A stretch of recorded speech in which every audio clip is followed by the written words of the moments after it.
ಅಕ್ಕ ಈ ತರ ಎಣ್ಣೆ ನನ್ಗೆ ಯಾವಾಗ ಹಚ್ತೀಯ ಅಕ್ಕ? ಈ ಮದ್ವೆ ಮುಗಿಯೋಷ್ಟ್ರಲ್ಲಿ ನಾನು ಈ ತರ ಎಣ್ಣೆ ಹಚ್ಚಿಸ್ಕೋಬೇಕು. ಏನ್ ನೈನಿ ಟೆನ್ಷನ್ ಆಗ್ತಿದ್ಯಾ? ನಿನ್ ಮುಖದಲ್ಲಿ ನಗು ಕಾಣಿಸ್ತಿಲ್ಲ.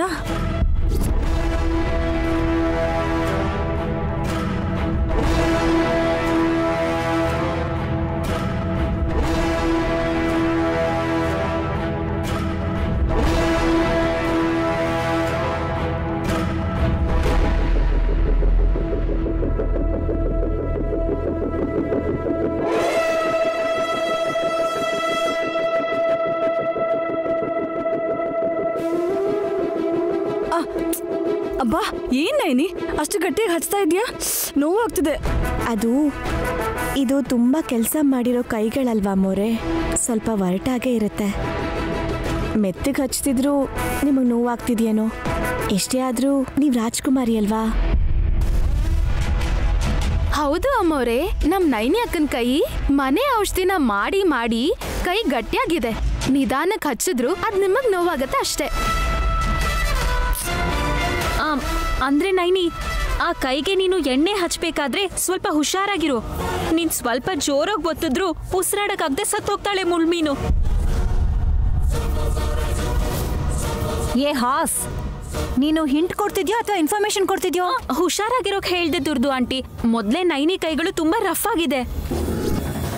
ಎಣ್ಣೆ ಹಚ್ಬೇಕಾದ್ರೆ ಯಾವ್ದಾದ್ರೂ ಮೂಳೆ ಮುರಿತು ಅನ್ಕೊಳ್ಳಿ, ಪಾಪ ಮುಳ್ಮೀನು ಮದ್ವೆ ದಿನನೇ ಆಸ್ಪತ್ರೆ ಸೇರ್ಬೇಕಾಗತ್ತೆ. ಹಾಸಿನಿ, ಇಂಥ ಶುಭ ಸಮಾರಂಭದಲ್ಲಿ ಏನಿಂದದು ಮಾತು? ಹಾಸಿನಿ, ಮಾತಾಡ್ಕೊಂಡು ಸಮಯ ಹಾಳು ಮಾಡಬೇಡಿ. ಈಗ ಆಗ್ಬೇಕಾಗಿರೋ ಕೆಲಸನೇ ತುಂಬಾ ಇದೆ. ಅಮ್ಮ ನೈನಿ, ನೀ ಶುರು ಮಾಡಮ್ಮ. ಸರಿ ದೊಡ್ಡಮ್ಮೋರೆ.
ಹಚ್ಚೋದಕ್ಕೆ ಹಿಂದೆ ಮುಂದೆ ನೋಡ್ತಿದ್ದಾಳೆ.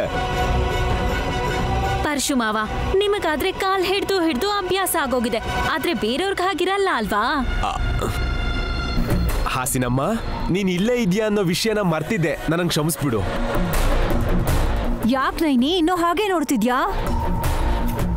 ಅಂದ್ರೆ ಈ ಶುಭ ಸಮಯದಲ್ಲಿ ಅಶುಭ ನಡೆಯುತ್ತೇನೋ ಅಂತ ಭಯದಲ್ಲಿ ಯೋಚಿಸ್ತಿದ್ದೆ. ಕಾಲಿಗೆ ಅರ್ಶನ ಹಚ್ಚೋದಕ್ಕೂ ಅಶುಭ ನಡೆಯೋದಕ್ಕೂ ಏನ್ ಸಂಬಂಧ?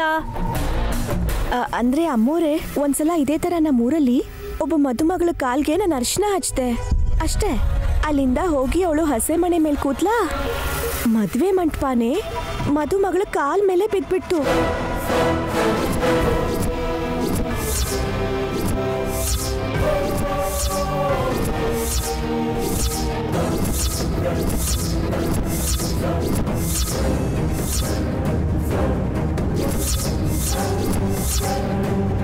ಕಾಲ್ ಮೇಲ್ ಬಿತ್ತ?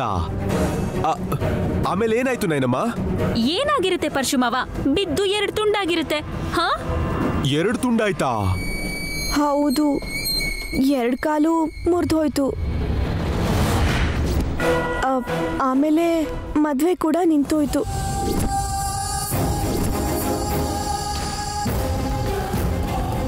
ಈಗ ಮತ್ತೆ ಅದೇ ಥರ ನಡಿಬೋದೇನೋ ಅಂತ ಭಯ ಆಗ್ತಿದೆ. ಹೋಗ್ಲಿ ಬಿಡು ನೈನಮ್ಮ, ಮೊದ್ಲೇ ಹೇಳಿದ್ಯಾ. ನಮ್ ಪುಣ್ಯ ಕಾಲ್ ಮುರಿದ್ಮೇಲೆ ಹೇಳಲಿಲ್ವಲ್ಲ. ಪಾಪ ಜಾಸ್ಮಿಂದು ಕಾಲ್ ಮುರಿದು ಹೋಗಿರೋದನ್ನ ನೋಡ್ಬೇಕಾಗ್ತಿತ್ತು. ಬೇಡ.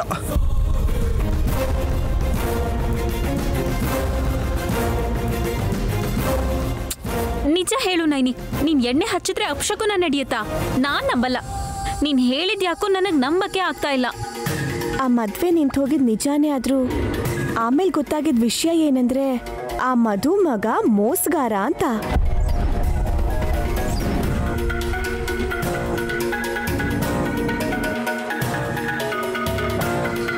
ಅವಾಗಲೇ 3 ಮದ್ವೆ ಆಗಿತ್ತಂತೆ.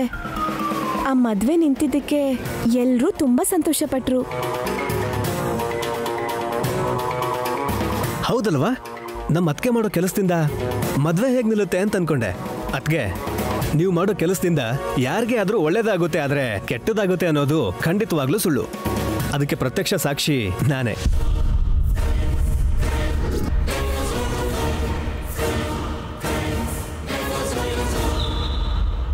ಅಮ್ಮ ನೈನಿ, ನಿನ್ನಲ್ಲಿರೋ ಈ ಒಳ್ಳೆತನ ನೋಡೇ ನನ್ನ ಮಗ ಬಿಡದೆ ಪಟ್ಟು ಹಿಡಿದು ನಿನಗೆ ವಿಶಾಲಿಗೆ ಮದುವೆ ಮಾಡಿಸಿದ್ದು. ನೀನ್ ಎಲ್ಲಿರ್ತೀಯೋ ಆ ಮನೇಲಿ ಸಂತೋಷ ಇರುತ್ತಮ್ಮ.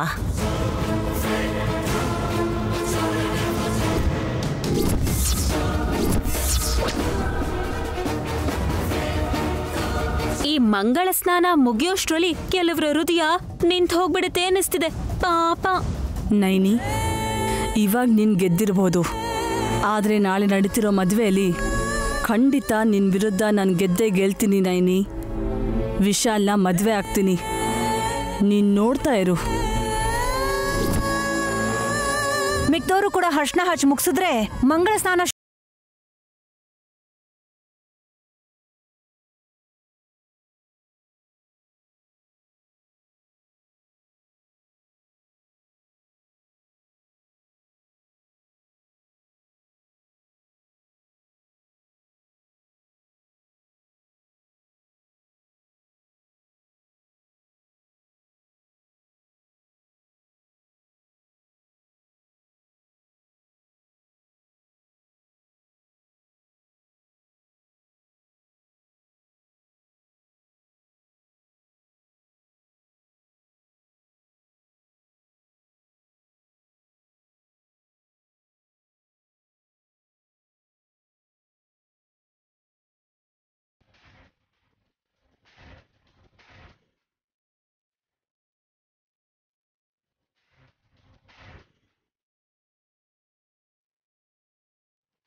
ಏ ಹಾಸ್, ನೀನ್ ಕೂಡ ಬೇಡ ಬಿಡು, ಹೋಗಿ ನಿನ್ನ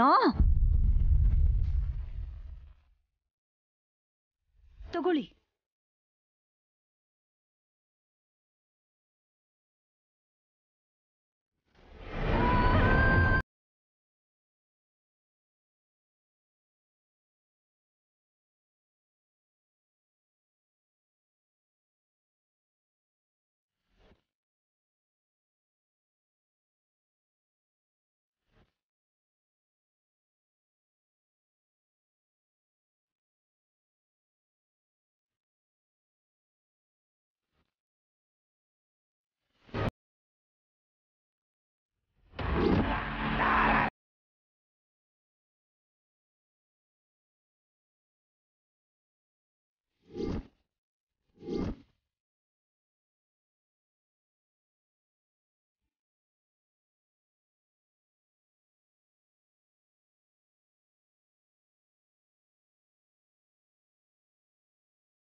ಏನ್ ವಿಶಾಲ್, ಇಲ್ಲಿಗೆ ಬಂದಿದ್ಯಾ?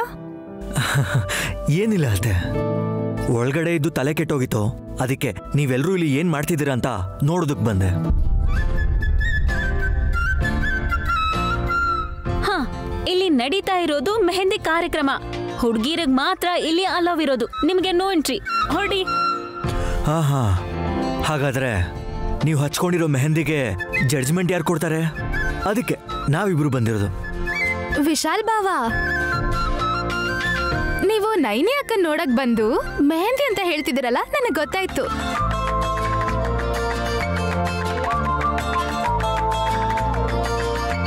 ನೀನ್ ದೊಡ್ಡ ಮೇಧಾವಿ, ನಿಂಗೆಲ್ಲ ಗೊತ್ತಾಗತ್ತೆ. ಚಿಕ್ಕ ಯಜಮಾನ್ರೆ, ನೀವು ನನ್ಗೆ ಇನ್ಸಲ್ಟ್ ಮಾಡ್ತಾ ಇದ್ದೀರಾ. ನಿಂಗೆ ಇನ್ಸಲ್ಟ್ ಬೇರೆ ಆಗುತ್ತಾ?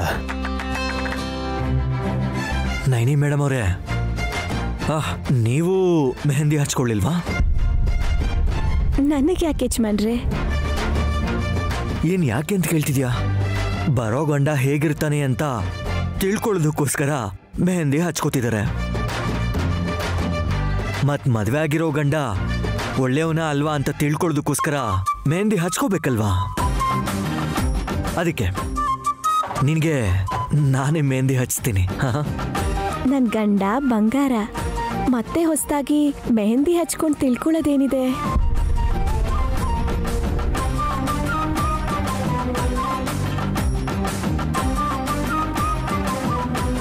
ಸರಿ, ಮನೇಲಿ ಶುಭ ಕಾರ್ಯ ನಡೀತಿದೆ. ಕೈಯಲ್ಲಿ ಮೆಹಂದಿ ಇದ್ರೇನೆ ನೀನು ಚೆನ್ನಾಗಿ ಕಾಣಿಸೋದು. ಬಾ ಹಾಕ್ತೀನಿ, ಬಾ ಹಚ್ತೀನಿ. ಬೇಡ ಯಜಮಾನ್ರೆ, ನಿಮಗೆ ಯಾಕೆ ತೊಂದ್ರೆ? ನಾನು ಹಚ್ಕೋತೀನಿ ಬಿಡಿ. ತೊಂದ್ರೆ ಅಲ್ಲ ನೈನಿ, ಸೇವೆ.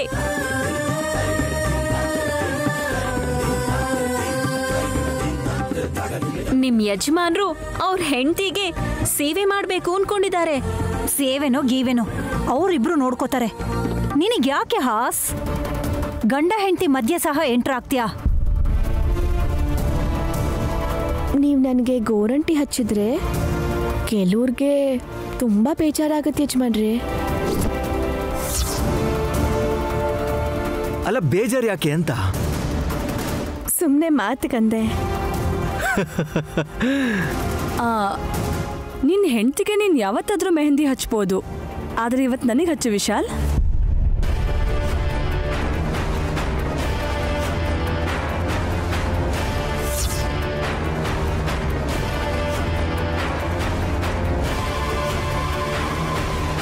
ನೋಡು ಮುಳ್ಮೀನು, ಆಸೆಗಳಿಗೆ ಕೆಲವು ಲಿಮಿಟ್ಸ್ ಇರುತ್ತೆ. ಅದನ್ನ ದಾಟ್ದೆ ಅನ್ಕೋ, ಅದಕ್ಕೆ ಪನಿಷ್ಮೆಂಟ್ಸು ಸಿಗುತ್ತೆ. ಈಗ ಜಾಸ್ಮಿನ್ ಲಿಮಿಟ್ ಮೀರೋ ಅಂತ ಆಸೆನ ಏನ್ ಕೇಳ್ಕೊಂಡ್ಲು ಹಾಸ್? ಮೆಹಂದಿ ಹಾಕು ಅಂದ್ಲು, ಅಷ್ಟೇ ತಾನೇ? ಮೆಹಂದಿ ಹಾಕಿಸ್ಕೊಳ್ಳೋದು ತಪ್ಪು ಅಂತ ಹೇಳ್ತಿಲ್ಲ, ಆದ್ರೆ ಅದನ್ನ ವಿಶಾಲ್ ಕೈಲಿ ಹಾಕಿಸ್ಕೊಳ್ಳೋದು ತಪ್ಪು ಅಂತಿದ್ದೀನಿ. ಅವಳಿಗೆ ಅಷ್ಟೊಂದೆಲ್ಲ ಆಸೆ ಇರೋದಾದ್ರೆ ಮದ್ವೆ ಆದ್ಮೇಲೆ ಅವಳ ಗಂಡನ ಕೈಲಿ ಅವಳಿಗೆ ಹಾಕಿಸ್ಕೊಳಕ್ ಹೇಳಿ. ಇದು ಟೂ ಮಚ್ ಹಾಸಿನಿ ಸಿಸ್ಟರ್. ನಾನು ಫ್ರೆಂಡ್ಲಿ ಯಾಕೆ ಹೇಳಿದ್ದು? ಇದರಲ್ಲಿ ನೀವು ಬೇರೆ ಅರ್ಥ ಮಾಡ್ಕೊಳ್ಳೋ ಅವಶ್ಯಕತೆ ಇಲ್ಲ. ನೀವಿನ್ನೂ ಹಳೆ ಕಾಲದವ್ರ ಥರ ಯೋಚನೆ ಮಾಡಬೇಡಿ. ಇದು 21st ಸೆಂಚುರಿ. ಈಗಿನ ಕಾಲದಲ್ಲಿ ಇದು ತುಂಬ ಕಾಮನ್.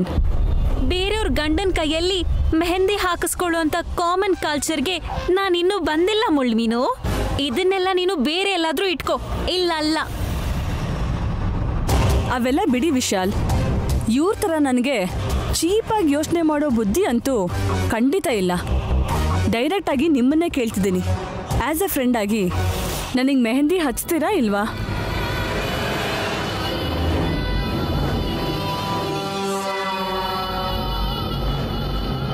ಹೋಗ್ಲಿ ಬಿಡಿ ಯಜಮಾನ್ರೆ, ಇದು ಜಾಸ್ಮಿನ್ ನಮ್ಮವ್ರ ಕೊನೆ ಆಸೆ ಅನ್ಕೊಂಡು ಹಚ್ಚಿ.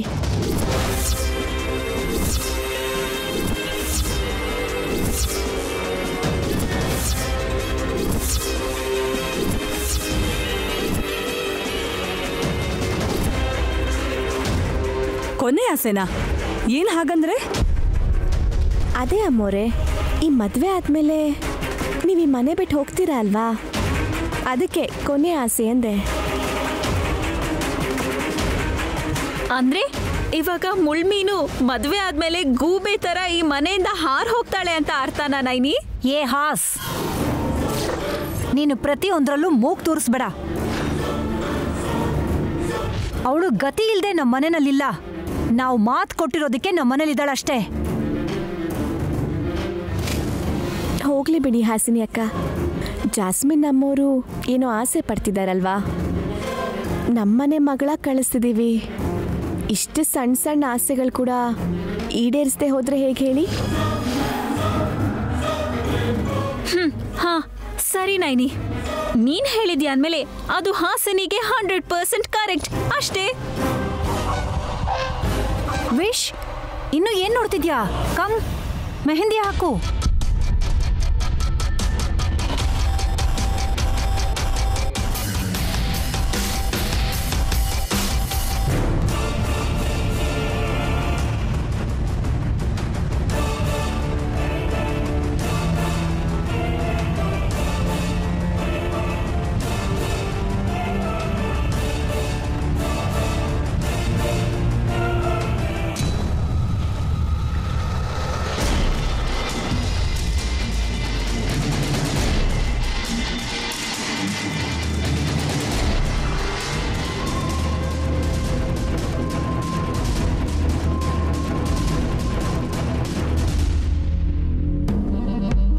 ಯಜಮಾನ್ರೇ, ನೀವ್ ನನಗ್ ಮೆಹಂದಿ ಹಾಕ್ತೀರಾ? ನಾನ್ ನಿಂಗೆ ಮೆಹಂದಿ ಹಾಕ್ಬೇಕಾ? ಅದೆಲ್ಲ ಆಗಲ್ಲ, ಹೋಗು. ಫ್ರೆಂಡ್ ಆಗಿ ಚಿಕ್ಕ ಯಜಮಾನ್ರೇ, ಫ್ರೆಂಡ್ ಆಗಿ. ಆಗಲ್ಲ ಅಂದೆ ತಾನೇ ಸುಮನ, ಎಲ್ಲಿಂದ ಹೋಗು.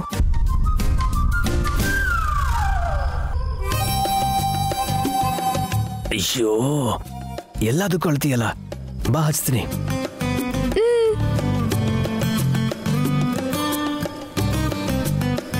ಬನ್ನಿ.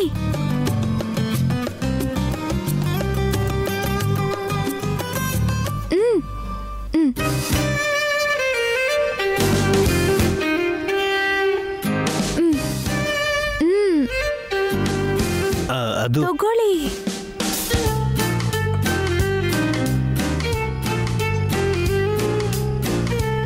ಹಚ್ಚಿ.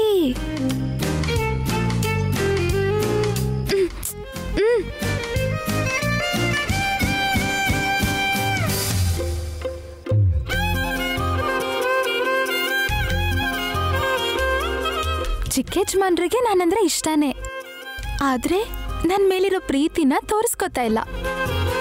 ಚಿಕ್ಕ ಯಜಮಾನ್ರೇ, ಬಾಯ್ ಬಿಡಿಸ್ತೀನಿ, ಒಪ್ಸಿ ನಿಮ್ಮನ್ ಮದ್ವೆ ಮಾಡ್ಕೋತೀನಿ.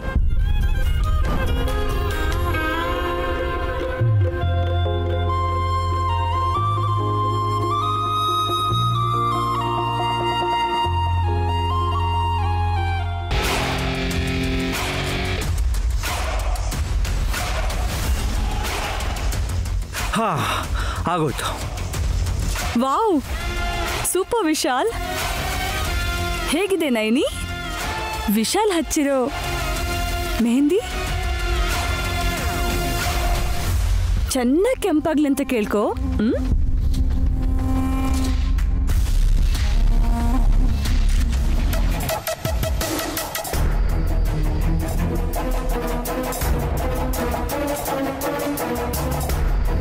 ಜಾಸ್ಮಿನ್, ಏನಿದು? ನಾಳೆ ಮದ್ವೆ ಇಟ್ಕೊಂಡು ಇಷ್ಟು ಡಲ್ ಆಗಿದ್ಯಲ್ಲ? Anything went wrong? ಏನಿಲ್ಲ ಆಂಟಿ. ಹೇಳು ಜಾಸ್ಮಿನ್, ಯಾಕೆ ಹೇಗಿದ್ಯಾ? ಮದ್ವೆ ಅಂದ್ರೆ ಹೇಗಿರ್ಬೇಕಂಟಿ? ಹಾಡಿರ್ಬೇಕು, ಡ್ಯಾನ್ಸ್ ಇರಬೇಕು, ತಾಳ ಮೇಳ ಮ್ಯೂಸಿಕ್ಕು. ಆದರೆ ನನ್ನ ಮದ್ವೆಲಿ ಅದು ಯಾವುದೂ ಇಲ್ವಲ್ಲ.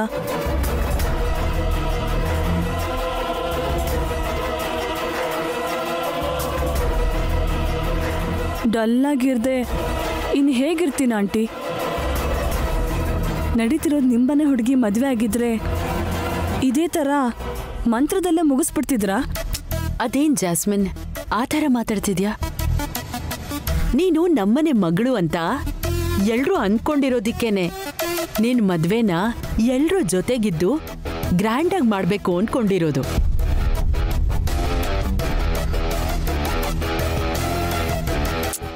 ಅಯ್ಯೋ ಜಾಸ್ಮಿನ್, ಇದಕ್ಕೋಸ್ಕರನ ನೀನು ಇಷ್ಟೊಂದು ಬೇಜಾರು ಮಾಡ್ಕೊಂಡಿರೋದು? ಆಲ್ರೆಡಿ ಎಲ್ಲ ರೆಡಿ ಆಗಿಟ್ಟಿದೀವಿ, ನೀನು ಬರೋದಷ್ಟೇ ತಡ. ಬಾ ಹೋಗೋಣ. ನಿಜನಾ ಆಂಟಿ?